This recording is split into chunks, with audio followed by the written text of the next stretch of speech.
TV में हूं आपके साथ आरती तिवारी। बुलेटिन का आगाज करेंगे अयोध्या स्पेशल रिपोर्ट से, जहां 25 नवंबर को एक बार अयोध्या में ऐतिहासिक पल आने वाला है, जब राम मंदिर के ऊपर सूर्यवंश की झलक वाला पताका फहराएगा।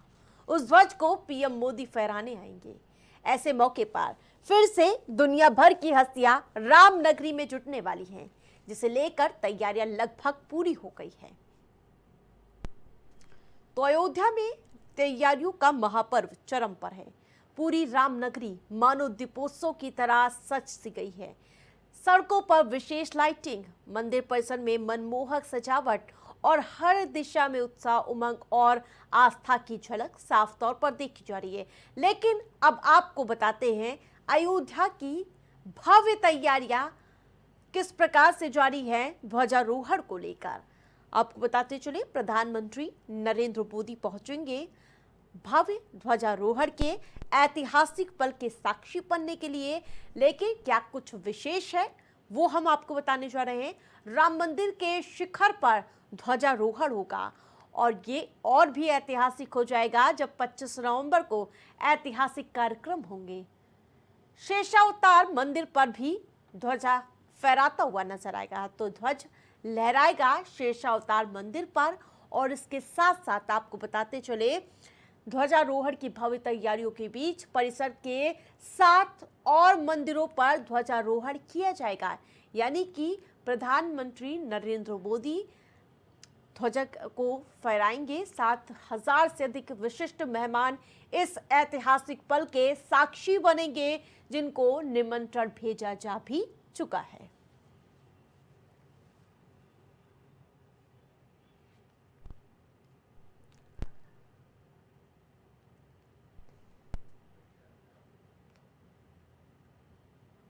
तो अयोध्या में एक बार फिर इतिहास खुद को दोहराने जा रहा है। प्रभु श्री राम की नगरी ये अद्भुत, अलौकिक और दिव्य दृश्य की साक्षी बनने वाली है। 25 नवंबर को राम मंदिर के ऊपर वो क्षण आकार लेगा जिसका इंतजार करोड़ों आस्थावानों को लंबे समय से था। भगवान राम के भव्य मंदिर के शिखर पर सूर्यवंश की परंपरा को दर्शाती दिव्य धर्म ध्वजा फहराई जाएगी और इस पावन अवसर के साक्षी खुद प्रधानमंत्री नरेंद्र मोदी बनने जा रहे हैं। अब आपको वो 4 अलग अलग तस्वीरें दिखाते हैं जो बता रही है कि किस प्रकार से अयोध्या में ध्वजारोहण की भव्य तैयारियां देखने को मिल रही है। तो आप पहली तस्वीर में देख सकते हैं कि यहीं पर धर्म ध्वजा स्थापित की जाएगी। अयोध्या में विशेष सजावट देखने को मिल रही है।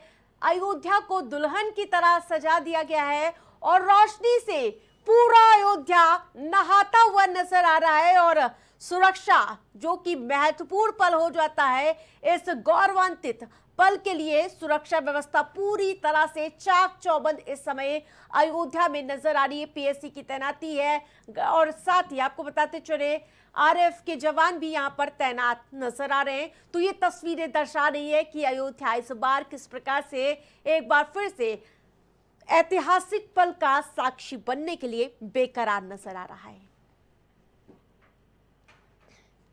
हालांकि ये कोई साधारण ध्वज नहीं, भगवा रंग में आस्था के तेज को लपेटे हुए, समेटे हुए इस विशेष पताके पर ओम की दिव्य लिपि अंकित है और इसमें भगवान सूर्य की छवि भी उकेरी गई है। पैराशूट के मजबूत कपड़े से तैयार ये ध्वज सूर्यवंशी परंपरा और राम राज्य के आदर्शों का प्रतीक माना जाता है। अब आपको बताते हैं क्या कुछ भगवा रंग का विशेष झंडा होने वाला है इस बार के, जो अयोध्या में लहलहाने वाला है, जो आस्था का प्रतीक बनने वाला है। ध्वज पर ओम शब्द लिखा है और इसके अलावा इस भगवा ध्वज को पैराशूट के कपड़े से बनाया गया है और भगवान सूर्य की छवि इसमें अंकित उकेरी गई है।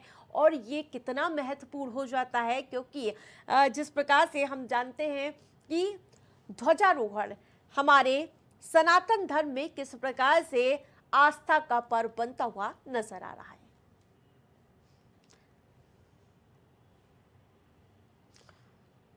तो राम मंदिर का 161 फीट ऊंचा शिखर इन दिनों स्वर्ण आभा में लिपटा दिखाई दे रहा है, जिस पर 42 फीट ऊंचा स्तंभ स्थापित किया गया है और इसी पर लहराएगा 22 फीट लंबा और 11 फीट चौड़ा वो पवित्र ध्वज जो 3 किलोमीटर दूर से भी दिखाई देगा। अब आपको ग्राफिक्स के जरिए दिखाएंगे कि आखिरकार इस भव्य दिव्य ध्वजारोहण को लेकर कितनी उत्साह है, महत्वता क्या है। और ऐसा होगा, समकोण त्रिकोणीय आकार का होगा राम मंदिर का ये ध्वज की लंबाई चौड़ाई यानी कि चौड़ाई होगी 11 फीट, जबकि 22 फीट इसकी चौड़ाई होगी, माफ कीजिएगा लंबाई होगी। ध्वज का रंग हल्का रहेगा और कोविदार वृक्ष ओम भी इसमें अंकित होगा। तो आप समझिए किस प्रकार से मनोरथ होने वाला है समकोण त्रिकोणीय आकार का ये भव्य ध्वज, जिस प्रकार से देखने को मिलेगा।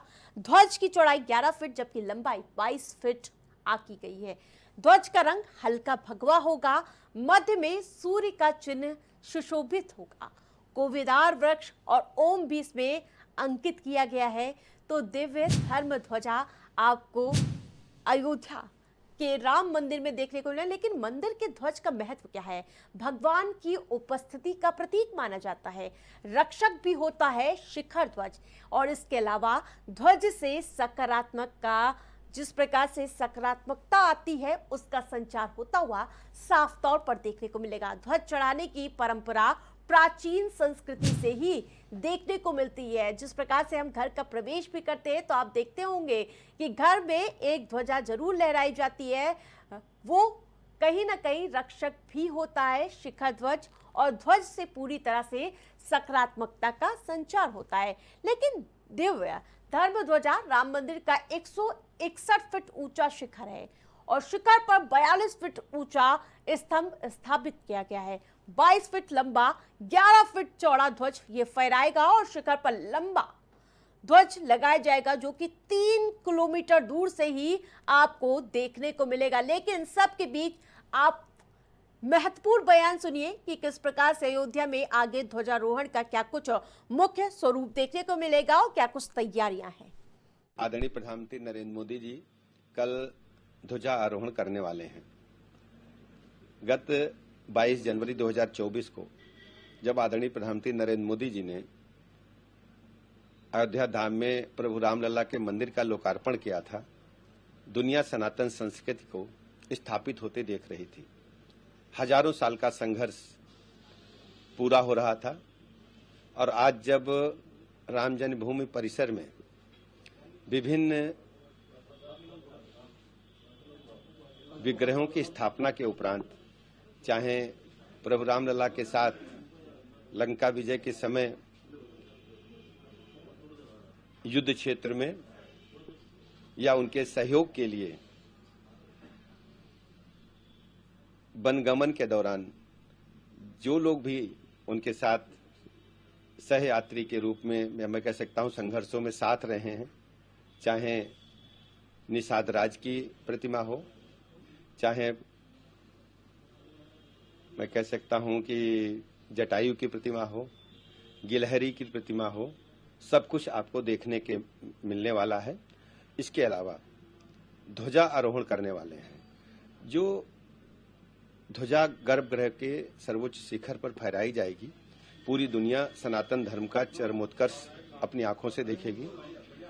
ध्वजा के बारे में हम सब जानते हैं, ब्रह्मांड की जो ऊर्जा है वो ध्वजा के माध्यम से गर्भगृह की ऊर्जा को एक करने का काम करती है। अद्भुत नजारा ये पूरी दुनिया अपनी आंखों से कल देखेगी। मैं आदरणीय प्रधानमंत्री नरेंद्र मोदी जी का हृदय की गहराइयों से आभार प्रकट करता हूं। राष्ट्रीय स्वयंसेवक संघ के सरसंघ चालक मोहन भागवत, देश के प्रधानमंत्री श्री नरेंद्र भाई मोदी, उत्तर प्रदेश की राज्यपाल महोदया और उत्तर प्रदेश के माननीय मुख्यमंत्री इस अवसर पर उपस्थित रहेंगे। श्री राम जन्मभूमि तीर्थ क्षेत्र के सभी न्यासी उपस्थित रहेंगे। अयोध्या के ज्यादा से ज्यादा संत महात्मा उपस्थित रहेंगे। पूर्वी उत्तर प्रदेश के समाज को बुलाया गया है। पूर्वी उत्तर प्रदेश का सारा समाज का रिप्रेजेंटेटिव वर्ग यहाँ उपस्थित रहेगा। लगभग 7,000 संख्या इस पूरे कार्यक्रम में उपस्थित रहने वाली है। धन्यवाद। इसके लिए कोई लंबी चौड़ी बात नहीं है। उस दिन केवल उनको अपना आहार जो अन्न का न लेकर के फल आदि का लेना है। लेकिन हमारा तो अनुभव जो रहा है उसके अनुसार वे फल आदि भी नहीं लेंगे और निराहार रह करके ही ध्वजारोहण करेंगे। उनको बाद में समय अधिक नहीं है, उनको यहाँ से जल्दी निकलना भी है और इसलिए वे 11 से पूर्व पहुँच जाएंगे और 11 से 11:45 तक वे स्वयं परिसर में जहाँ ये सप्त मंदिर बने हैं वहाँ पर जाकर के दर्शन करेंगे, उनका अवलोकन करेंगे।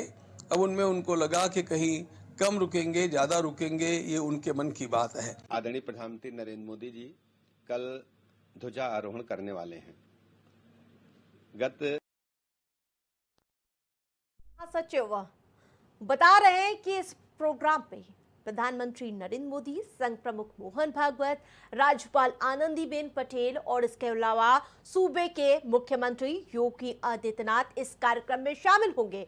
और इसके अलावा ये जानकारी दी गई है कि प्रधानमंत्री नरेंद्र मोदी बिना कुछ खाए पिए इस ध्वजारोहण में शामिल होंगे और ध्वज को पूरी तरह से एक बार फिर से ऐतिहासिक पल के साक्षी वो बनते हुए नजर आएंगे। लेकिन मंगलवार को विवाह पंचमी के अवसर पर श्री राम मंदिर में ध्वजारोहण शुभ अभिजीत मुहूर्त में संपन्न होगा। 11:52 से लेकर 12:35 तक चलने वाला ये 43 मिनट का पावन समय विशेष रूप से सिद्ध माना जाता है। आप दिखाइए कि किस प्रकार से शुभ मुहूर्त क्या है। अभिजीत मुहूर्त में किए गए कार्य सफल माने जाते हैं, इसलिए मंदिर का भूमि पूजन और प्राण प्रतिष्ठा भी इसी काल में हुए थे और आज इसी दिव्य परंपरा का पालन करते हुए ध्वजा अवनीत की जाएगी और इसके अलावा जिससे पूरे परिसर में उत्साह और श्रद्धा का संचार आप साफ तौर पर देख पाएंगे। लेकिन अब आपको बताने जा रहे हैं श्री राम मंदिर ध्वजारोहण कब होगा, क्या कुछ शुभ मुहूर्त है इस बार और कितने समय तक के इसका पूरी तरह से प्रक्रिया पूरी हो जाएगी। मंगलवार को विवाह पंचमी है और इस मौके पर जहां ध्वजारोहण होगा अयोध्या के भव्य दिव्य रामलला के मंदिर में और इसके अलावा 11:52 वो समय होगा दोपहर को जब 12:35 तक अभिजीत मुहूर्त के मौके पर इस ध्वजा को लहलहा दिया जाएगा। इसको एक बार फिर से देश के लिए ये बेहद ही ऐतिहासिक पल है। मैं बार बार ये बात कह रही हूँ। 43 मिनट के शुभ मुहूर्त पर ध्वजारोहण किया जाएगा और अभिजीत मुहूर्त में किया जाने वाला काम हमेशा से सफल माना जाता है। भूमि पूजन हो या फिर प्राण प्रतिष्ठा दोनों इसी मुहूर्त में होते हैं। तो आपको बताते चले मंगलवार को विवाह पंचमी के मौके पर यह ध्वजारोहण का ऐतिहासिक पल सबके सामने आने वाला है। 11:52 से लेकर दोपहर को 12:35 तक अभिजीत मुहूर्त है और इसी मुहूर्त में ये ध्वजारोहण होगा। करीब 43 मिनट के शुभ मुहूर्त पर यह पूरे कार्यक्रम को संपन्न कराना होगा और इसके अलावा अभिजीत मुहूर्त में किया जाने वाला काम हमेशा से ही सफल माना जाता है। और आपको बताते चले इसी मुहूर्त में भूमि पूजन भी रामलला का हुआ था और प्राण प्रतिष्ठा दोनों इसी मुहूर्त पर हुए थे और सभी काम बेहद ही सफल होते हुए नजर आ रहे हो। मंगलवार को वो कल ऐसा साक्षी पल होगा जिसमें एक बार फिर से ऐतिहासिक पल बनने वाला है। तो आपको बताते चले पीएम मोदी 25 नवंबर को मंदिर के शिखर पर धर्म ध्वजा स्थापित करेंगे। एक तरफ जहां श्री राम को लेकर आस्था और रघुकुल की महान परंपराओं को लेकर नव चेतना का संचार होगा। अयोध्या में 25 नवंबर को ना भूतो ना भविष्यति की तस्वीरें आप साफ तौर पर देखने वाले हैं और सभी का इंतजार होगा इसी पल का जब वो ऐतिहासिक पल होगा ध्वजारोहण स्थापित होगा रामलला के मंदिर में।